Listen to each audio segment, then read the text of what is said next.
Welcome, students, to the new chapter of Social Science, Class 8, Judiciary. You have heard about judiciary from Class 6. Let us study in detail in your class, and let us start with the topic by dealing the meaning of judiciary. Judiciary. All the courts at different levels in a country are collectively called the judiciary. It is independent and powerful institution and is considered essential for democracies. The Indian judiciary consists of three layers. One is the Supreme Court for the entire nation. It is the apex court, the highest. High courts in the states, district courts, and the courts at the local level. The judiciary in India is also one of the most powerful in the world. Functions of judiciary. First, dispute resolution. It resolves disputes between citizens and the government, between the two state governments, between the center and the state governments. That means at any area if there is any conflict. That means if there is any difference in opinion and they are not satisfied, they can take the matter to the court, and there the judiciary gives the help and it resolves the dispute. The second term, judicial review. It states the power to examine the laws and actions of local, state and national governments and to cancel them if they violate the constitution. That means judiciary has been given the power. If the government is not moving or working according to the constitution, definitely the court can intervene and ask for the correct action that has to be taken. So these are the functions of the judiciary. Now let us understand the features like appellate system. It means that the Supreme Court will reconsider the case and legal issues involved in it. A person can appeal to Supreme Court against the decisions of the High Court. But High Court has to certify that the case is fit for appeal. That means basically appellate system says that whatever the work is done with the chain, and once you are not satisfied at one level of the court, you can move to the other level. Rule of law. Rule of law means that all individuals, whether rich or poor, men or women, forward or backward caste, they all are subjected to the same law.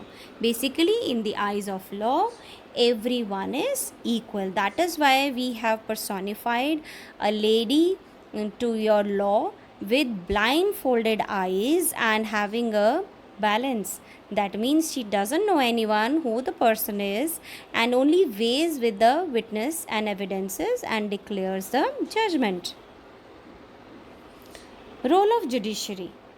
It says that individual rich or poor, men or women, forward or backward caste are subject to the same law. That means rule of law.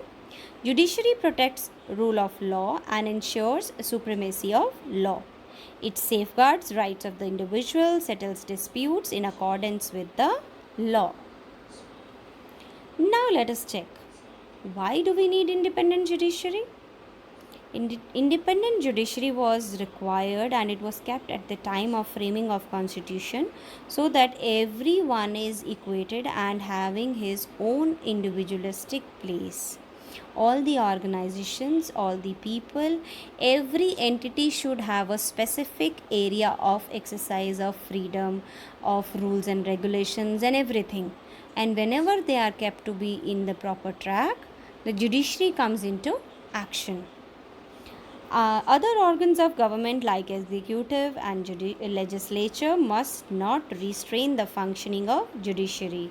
That means nobody is going to interfere. Other organs should not interfere with decisions of the judiciary. Judge must be able to perform functions without any fear. It has three branches, any of the government. It has given three branches. One is your legislative branch, that means where the laws are framed. Then the executive branch, that means wherever the laws are framed, they have to be executed, implemented put upon in action.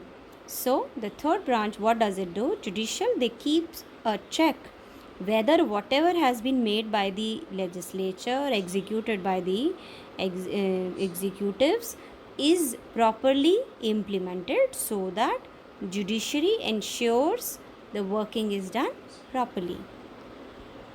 Now, structure of courts in India. First, you could see in this flowchart also, Supreme Court, that is on the highest level, then High Court to every state, and the district courts. So, the courts that most people interact are what we call as subordinate or district courts. The nearest one, the local area courts. These are usually at the district or tehsil level or in towns. Each state has a high court, which is the highest court of that state. That means if you are not satisfied with the decisions at any of your district courts and with the norms your case is eligible, you can file a case in the high court. At the top is the Supreme Court, that is located in New Delhi and is presided over by the Chief Justice of India. The decision made by the Supreme Court are binding on all other courts in India. Judiciary. This is the structure. See, Supreme Court, it is at the central level, High Court, district courts, and the Nyay Panchayats. District courts you find in the urban areas and the Nyay Panchayats in the rural areas. This is the structure of courts: Supreme Court, High Court, District Court, and additional district judges, subordinate judge class 1, subordinate judge class 2, court of small causes for metropolitan cities, Munsif court or court of sub-judge 3rd class. Now let us check what is the Supreme Court and what does it do. It is the custodian of the Constitution, guardian of our Constitution. It can term any law as null or void if it is violating any provision of the Constitution. It is done by the judicial review. It exercises judicial review, and this can be done. Even high courts can do, but Supreme Court is the custodian of the Constitution. It is the apex court of our nation. Now let us check the differences. Criminal law and the civil law. Criminal law, it deals with conduct or acts that the law defines as offences. Deals with any harm or injury of rights of any individual. This is your civil law.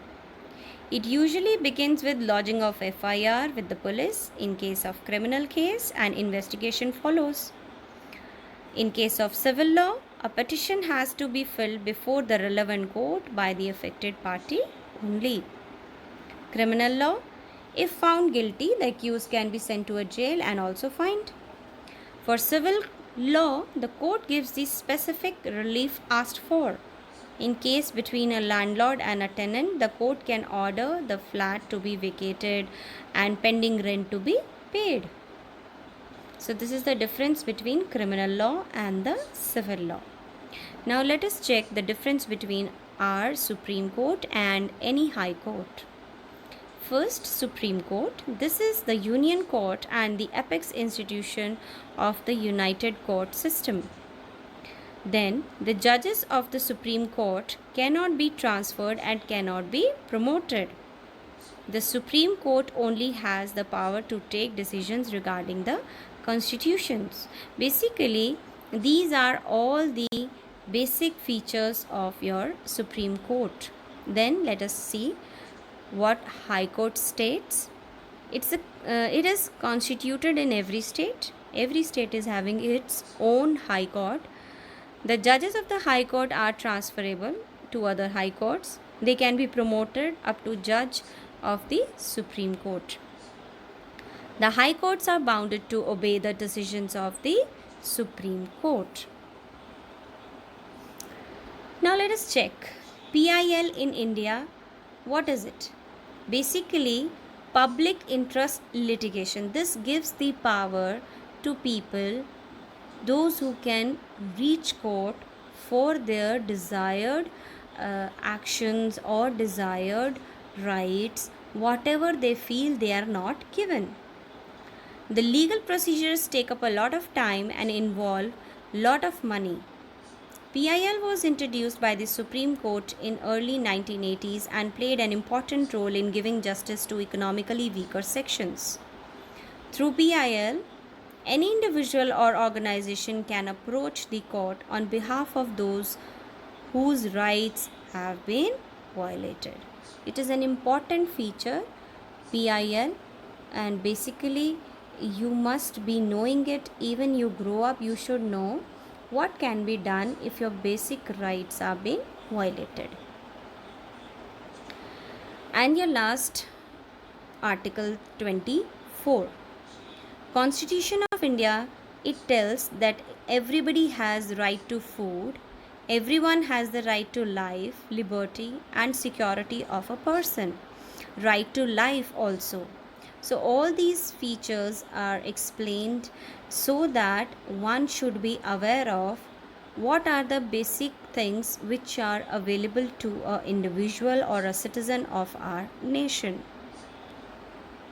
Thank you. I hope you have understood the chapter thoroughly.